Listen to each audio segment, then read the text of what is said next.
ಬಂಧುಗಳೇ ನಮಸ್ಕಾರ, ಹೇಗಿದ್ದೀರಿ ಎಲ್ಲರೂ? ಬಂಧುಗಳೇ, ಬೆಂಗಳೂರಿನ ರಸ್ತೆಯಲ್ಲಿ ಹೋಗುವಂಥ ಸಂದರ್ಭದಲ್ಲಿ ಅದೆಷ್ಟೇ ಎಚ್ಚರಿಕೆಯಿಂದ ಇದ್ರೂ ಕೂಡ ಸಾಲದು. ಇತ್ತೀಚೆಗಂತೂ ಬೆಂಗಳೂರಿನ ಜನಸಂಖ್ಯೆ ದಿನೇ ದಿನೇ ಜಾಸ್ತಿ ಆಗ್ತಾನೆ ಇದೆ. ಪ್ರತಿ ರಸ್ತೆಯಲ್ಲೂ ಕೂಡ ವಾಹನ ದಟ್ಟಣೆಯಂತೂ ವಿಪರೀತವಾಗ್ತಾ ಇದೆ. ಹೀಗಿರುವಾಗ ರಸ್ತೆಯಲ್ಲಿ ಹೋಗುವಾಗ ಸ್ವಲ್ಪ ಯಾಮಾರಿದ್ರೂ ಕೂಡ ನಿಮ್ಮ ಪ್ರಾಣ ಪಕ್ಷಿ ಹಾರಿ ಹೋಗಿಬಿಡುತ್ತೆ. ಅದರಲ್ಲೂ ಕೂಡ BMTC ಬಸ್ ಏನಾದರೂ ಅಕ್ಕಪಕ್ಕದಲ್ಲಿ ಬರ್ತಿದೆ ಅಂದಾಗ ಸ್ವಲ್ಪ ಮಟ್ಟಿಗೆ ಎಚ್ಚರಿಕೆಯಿಂದ ಇರಿ. ಯಾಕಂದ್ರೆ BMTC ಅಂತಿದ್ದ ಹಾಗೆ ನಾವು ಹಿಂದಿನಿಂದಲೂ ಕೂಡ ಕಿಲ್ಲರ್ BMTC ಎನ್ನುವಂತ ಮಾತನ್ನು ಹೇಳ್ತಾ ಇದ್ವಿ. ಅದಕ್ಕೆ ತಕ್ಕ ಹಾಗೆ ಇತ್ತೀಚೆಗಂತೂ BMTC ಬಸ್ಗೆ ಬಲಿಯಾಗುವಂತವರ ಸಂಖ್ಯೆ ಜಾಸ್ತಿ ಆಗ್ತಾ ಇದೆ. ಹಾಗಂದ ಮಾತ್ರಕ್ಕೆ ಎಲ್ಲಾ BMTC ಡ್ರೈವರ್ಗಳು ಹಾಗೆ ಇರ್ತಾರೆ ಅಂತಲ್ಲ. ಆದ್ರೆ ಒಂದಷ್ಟು BMTC ಬಸ್ಗಳ ಡ್ರೈವರ್ಗಳು ಬೇಜವಾಬ್ದಾರಿತನ, ನಿರ್ಲಕ್ಷ್ಯತನವನ್ನ ತೋರ್ತಿದ್ದಾರೆ. ಇದರಿಂದಾಗಿ ಒಂದಷ್ಟು ಅಮಾಯಕರು ಪ್ರಾಣ ಕಳ್ಕೊಳ್ಳುವಂತ ಪರಿಸ್ಥಿತಿ ಎದುರಾಗ್ತಾ ಇದೆ. ಎಲ್ಲಾ ಸಂದರ್ಭದಲ್ಲೂ BMTC ಬಸ್ ಡ್ರೈವರ್ಗಳದ್ದೇ ತಪ್ಪು ಅಂತಲ್ಲ.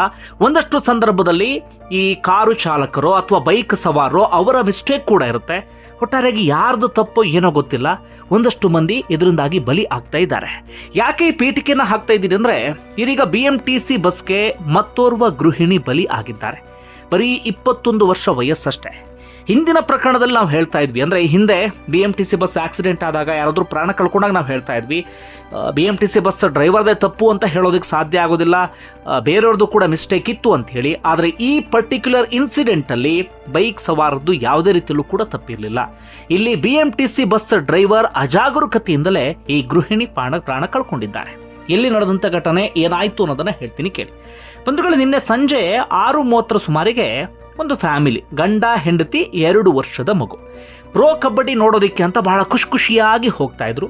ಈ ಸಿಲ್ಕ್ ಬೋರ್ಡ್ ಸಮೀಪದ ಮಡಿವಾಳ ಫ್ಲೈಓವರ್ನಲ್ಲಿ ಹೋಗುವಂತ ಸಂದರ್ಭದಲ್ಲಿ ಇದ್ದಕ್ಕಿದ್ದ ಹಾಗೆ ಹಿಂದ್ಗಡೆಯಿಂದ BMTC ಬಸ್ ಬರುತ್ತೆ. ಇವರು ತಂಪಾಡಿಗೆ ತಾವು ಇಡೀ ಫ್ಯಾಮಿಲಿ ಬೈಕ್ನಲ್ಲಿ ಆರಾಮಾಗಿ ಒಂದು ಸೈಡ್ನಲ್ಲಿ ಹೋಗ್ತಾ ಇದ್ರು. ಈ BMTC ಬಸ್ ಬರ್ತಾ ಬರ್ತಾ ಬೈಕಿಗೆ ತಾಗಿ ಬಿಡುತ್ತೆ. ಹಿಂದ್ಗಡೆಯಿಂದ ಬೈಕ್ಗೆ BMTC ಬಸ್ ಗುದ್ದಿ ಬಿಡುತ್ತೆ. ಬಸ್ ಗುತ್ತಾ ಇದ್ದ ಹಾಗೆ ಆ 21 ವರ್ಷದ ಗೃಹಿಣಿ ಇಂದ್ರಲ್ಲ, ಹಿಂದ್ಗಡೆ ಕುತ್ಕೊಂಡಿದ್ರಲ್ಲ, ಅವರು ಕೆಳಗಡೆ ಉರುಳಿ ಬಿದ್ದು ಬಿಡ್ತಾರೆ. ಇನ್ನೊಂದು ಕಡೆಗೆ ಅವರ ಗಂಡ ಗುರುಮೂರ್ತಿ ಅಂತ, ಹಾಗೆ ಆ 2 ವರ್ಷದ ಮಗು ಕೂಡ ಬೀಳುತ್ತೆ. ಅವರಿಬ್ರು ಆ ಕಡೆ ಬಿದ್ದರೆ ಈ ಗೃಹಿಣಿ ಇದ್ರಲ್ಲ, ಇವರು ಈ ಕಡೆ ಬಿದ್ದು ಬಿಡ್ತಾರೆ. ಹೀಗಾಗಿ BMTC ಬಸ್ನ ಹಿಂದ್ಗಡೆಯ ಚಕ್ರಕ್ಕೆ ಅವರ ತಲೆ ಸಿಕ್ಕಾಕೊಂಡು ಬಿಡುತ್ತೆ. ತಲೆ ಸಿಕ್ಕಾಕೊಳ್ತಾ ಇದ್ದ ಹಾಗೆ ಅವರ ತಲೆಯ ಮೇಲೆ BMTC ಬಸ್ ಹತ್ತು ಹೋಗಿಬಿಡುತ್ತೆ. ಗಂಡ ಮಗು ನೋಡ್ತಾ ಇದ್ದ ಹಾಗೆ ಅವ್ರನ್ನ ಉಳಿಸ್ಕೊಳ್ಳೋಕೆ ಸಾಧ್ಯ ಆಗಲೇ ಇಲ್ಲ. ಯಾಕಂದರೆ ಸ್ಪಾಟ್ನಲ್ಲೇ ಅವರು ಪ್ರಾಣವನ್ನು ಕಳ್ಕೊಂಡು ಬಿಡ್ತಾರೆ. ವಿಪರೀತವಾಗಿ ರಕ್ತಸ್ರಾವ ಆದಂಥ ಕಾರಣಕ್ಕಾಗಿ ಅವ್ರನ್ನ ಉಳಿಸ್ಕೊಳ್ಳೋಕೆ ಯಾರಿಂದಲೂ ಕೂಡ ಸಾಧ್ಯ ಆಗಲಿಲ್ಲ. ಸುತ್ತಮುತ್ತಲೂ ಕೂಡ ಯಾರೂ ಇರಲಿಲ್ಲ ಅಂತ ಒಂದು ಸ್ವಲ್ಪ ಹೊತ್ತು ಆದಮೇಲೆ ಎಲ್ಲರೂ ಬಂದರು. ಎಷ್ಟು ಬೇಗ ಬಂದು ಅವ್ರನ್ನ ಆಸ್ಪತ್ರೆಗೆ ಶಿಫ್ಟ್ ಮಾಡಿದ್ರು ಕೂಡ ಅವ್ರನ್ನ ಉಳಿಸ್ಕೊಳ್ಳುವಂಥ ಪರಿಸ್ಥಿತಿಯಲ್ಲಿ ಇರಲಿಲ್ಲ. ಅಷ್ಟು ತೂಕದ ಬಸ್ ಅವ್ರ ತಲೆ ಮೇಲೆ ಹತ್ತೋದ್ರೆ ಹೇಗಾಗ್ಬೇಡ ಪರಿಸ್ಥಿತಿ ಹೇಳಿ, ಹಾಗೆ ಆಯಿತು. ಅಲ್ಲಿ ಅಟ್ಲೀಸ್ಟ್ ಆ ಬಸ್ ಡ್ರೈವರ್ ಮತ್ತು ಕಂಡಕ್ಟರ್ ಮಾನವೀಯತೆಯನ್ನು ತೋರಿಸಬಹುದಿತ್ತು. ಉಳಿತಾರೋ ಇಲ್ಲೋ ಗೊತ್ತಿಲ್ಲ, ಅವ್ನ ಆಸ್ಪತ್ರೆಗೆ ಶಿಫ್ಟ್ ಮಾಡಬೇಕಾದ್ರೂ ಹೆಲ್ಪ್ ಮಾಡ್ಬೋದಿತ್ತು. ಆದರೆ ಭಯಕ್ಕೆ ಅವರಿಬ್ಬರು ಕೂಡ ಅಲ್ಲಿಂದ ಎಸ್ಕೇಪ್ ಆಗಿ ಬಿಟ್ಟಿದ್ದಾರೆ. ಸಾಧಾರಣವಾಗಿ ಅವ್ರು ತಪ್ಪಿಲ್ಲ ಅಂದಾಗ ಓಡಿ ಹೋಗೋದಿಲ್ಲ, ಅದರ ತಪ್ಪಿತ್ತು ಅನ್ನೋದು ಅವ್ರಿಗೆ ಬಹಳ ಸ್ಪಷ್ಟವಾಗಿ ಗೊತ್ತಾಯಿತು. ಹೀಗಾಗಿ ಅವರಿಬ್ಬರು ಕೂಡ ಅಲ್ಲಿಂದ ಎಸ್ಕೇಪ್ ಆಗಿಬಿಟ್ಟಿದ್ದಾರೆ.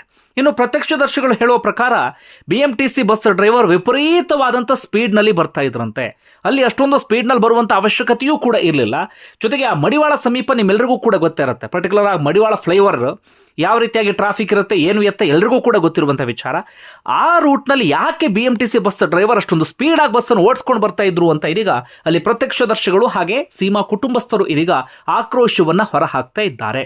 BMTC ಬಸ್ ಡ್ರೈವರ್ ಮಾಮೂಲಿ ತಾಳ್ಮೆಯಲ್ಲೇ ಬಸ್ಸನ್ನು ಓಡಿಸ್ಕೊಂಡು ಬಂದಿದ್ರೆ ಇವತ್ತು ಆ ಕುಟುಂಬ ಓರ್ವ ಹೆಣ್ಣು ಮಗಳನ್ನು ಕಳ್ಕೊಳ್ಳುವಂಥ ಪರಿಸ್ಥಿತಿ ಎದುರಾಗ್ತಿರ್ಲಿಲ್ಲ. ಯಾರು ಏನು ಎತ್ತ ಅಂತ ನೋಡ್ತಾ ಹೋಗೋದಾದ್ರೆ ಅವರ ಹೆಸರು ಗುರುಮೂರ್ತಿ ಅಂತ, ಮನೆಯ ಯಜಮಾನನ ಹೆಸರು. ಮೂಲತಃ ವಿಜಯನಗರ ಜಿಲ್ಲೆಯ ಗುಡೇಕೋಟೆಯ ಕೂಡ್ಲಿಗೆ ಶ್ರೀಕಂಠಪುರದವರು. ಹೆಚ್ಚು ಕಡಿಮೆ ಒಂದು 8 ವರ್ಷದ ಹಿಂದೆ ಬೆಂಗಳೂರಿಗೆ ಬಂದು ಬದುಕನ್ನು ಕಟ್ಕೊಂಡಿದ್ರು. ಲೈನ್ಮನ್ ಆಗಿ ಕೆಲಸ ಮಾಡ್ತಾ ಇದ್ರು ಬೆಸ್ಕಾಂನಲ್ಲಿ. ಒಳ್ಳೆ ಸಂಬಳ ಇತ್ತು, ಆರಾಮಾಗಿದ್ದಂತಹ ಬದುಕು. 2.5 ವರ್ಷದ ಹಿಂದಷ್ಟೇ ಮದುವೆ ಆಗಿದ್ರು. 1.5 ವರ್ಷದ ಮಗು ಇತ್ತು. ಸುಂದರವಾದಂಥ ಸಂಸಾರ, ಯಾವುದೇ ರೀತಿಯಲ್ಲೂ ಕೂಡ ಸಮಸ್ಯೆ ಇರಲಿಲ್ಲ. ಅವರ ವೈಫ್ ತೀರ್ಕೊಂಡ್ರಲ್ಲ ಸೀಮಾ, ಬರೀ 21 ವರ್ಷ ವಯಸ್ಸಷ್ಟೇ. ಪ್ರೋ ಕಬಡ್ಡಿ ನೋಡೋದಕ್ಕೆ ಅಂತ ಖುಷಿಯಾಗಿ ಹೋಗ್ತಾ ಇದ್ರು. ಆದರೆ ಅಷ್ಟರೊಳಗಾಗಿ ಅವರು ಪ್ರಾಣ ಕಳ್ಕೊಳ್ಳುವಂಥ ಪರಿಸ್ಥಿತಿ ಎದುರಾಗಿದೆ. ಇದು ಪ್ರಥಮ ಘಟನೆ ಅಲ್ಲ, ಇದು ಮತ್ತೆ ರಿಪೀಟ್ ಆಗ್ತಾ ಇದ್ರು ಕೂಡ BMTC ಬಸ್ ಡ್ರೈವರ್ಗಳು ಮಾತ್ರ ಎಚ್ಚೆತ್ಕೊಳ್ತಾನೆ ಇಲ್ಲ. ನಾನು ಮತ್ತೆ ಮತ್ತೆ ಹೇಳ್ತಾ ಇದ್ದೀನಿ, ಎಲ್ಲ ಸಂದರ್ಭದಲ್ಲೂ BMTC ಬಸ್ ಡ್ರೈವರ್ಗಳದ್ದೇ ತಪ್ಪಿರುತ್ತೆ ಅಂತ ಹೇಳ್ತಾ ಇಲ್ಲ ನಾನು. ತುಂಬ ಸಂದರ್ಭದಲ್ಲಿ ಕಾರು ಚಾಲಕರದ್ದು, ಬೈಕ್ ಸವಾರದ್ದು ಅವ್ರದ್ದು ಕೂಡ ಮಿಸ್ಟೇಕ್ ಇರುತ್ತೆ. ಆದರೆ ಬಹುತೇಕ ಸಂದರ್ಭದಲ್ಲಿ BMTC ಬಸ್ ಡ್ರೈವರ್ಗಳು ಎಡವಟ್ಟನ್ನು ಮಾಡ್ತಾರೆ. ಮೊದಲೇ ಬೆಂಗಳೂರು ಅಂದಾಗ ಯಾವ ರೀತಿಯಾಗಿ ಟ್ರಾಫಿಕ್ ಇರುತ್ತೆ, ವೆಹಿಕಲ್ಸ್ಗಳ ದಟ್ಟಣೆ ಇರುತ್ತೆ ಅನ್ನೋದು ನಿಮ್ಮೆಲ್ಲರಿಗೂ ಕೂಡ ಗೊತ್ತಿರುವಂಥ ವಿಚಾರ. ಅದರ ನಡುವೆಯೂ ಕೂಡ ಒಂದಷ್ಟು ಡ್ರೈವರ್ಗಳು ಅತಿಯಾದಂಥ ವೇಗದಲ್ಲಿ ಹೋಗುವಂಥ ಪ್ರಯತ್ನವನ್ನು ಪಡ್ತಾರೆ. ಅವ್ರಿಗೇನು ಟಾರ್ಗೆಟ್ ಕೊಟ್ಟಿರ್ತಾರೋ, ಇಷ್ಟು ಬೇಗ ಹೋಗಿ ರೀಚ್ ಆಗಬೇಕು ಏನು ಎತ್ತ ಅದಂತೂ ಗೊತ್ತಿಲ್ಲ. ಯಾಕೆ ಆ ರ್ಯಾಶು ಡ್ರೈವಿಂಗು ಗೊತ್ತಿಲ್ಲ.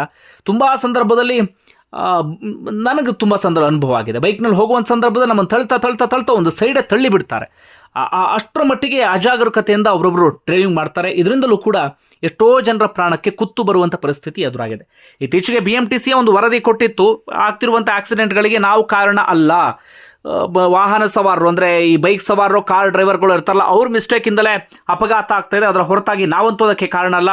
ಸಮ್ಟೈಮ್ ಜನ ರಸ್ತೆಯನ್ನು ದಾಟುವಾಗ ಗಡಿಬಿಡಿಲಿ ದಾಟ್ತಾರೆ, ಆಗ ನಾವು ಗುದ್ದು ಬಿಡ್ತೀವಿ, ಎಡವಟ್ಟಾಗುತ್ತೆ ಎನ್ನುವ ರೀತಿಯಲ್ಲಿ BMTC ಅವರು ವರದಿಯನ್ನು ಕೊಟ್ಟಿದ್ರು. ಹಿಂದಿನ ಪ್ರಕರಣಗಳು ಏನೋ ಗೊತ್ತಿಲ್ಲ, ಇಲ್ಲಂತೂ ಬಹಳ ಕ್ಲಿಯರ್ ಆಗಿ ಡ್ರೈವರ್ ಅಜಾಗರೂಕತೆ ಕಾಣಿಸ್ತಾ ಇದೆ. ನನ್ನ ಪ್ರಕಾರ ಅವರ ವಿರುದ್ಧ ಕಠಿಣವಾದಂಥ ಕ್ರಮ ತೆಗೆದುಕೊಳ್ಬೇಕು. ಇನ್ನುಳಿದಂಥವ್ರಿಗೆ ಸರಿಯಾದ ರೀತಿಯಲ್ಲಿ ಪಾಠ ಆಗುತ್ತೆ.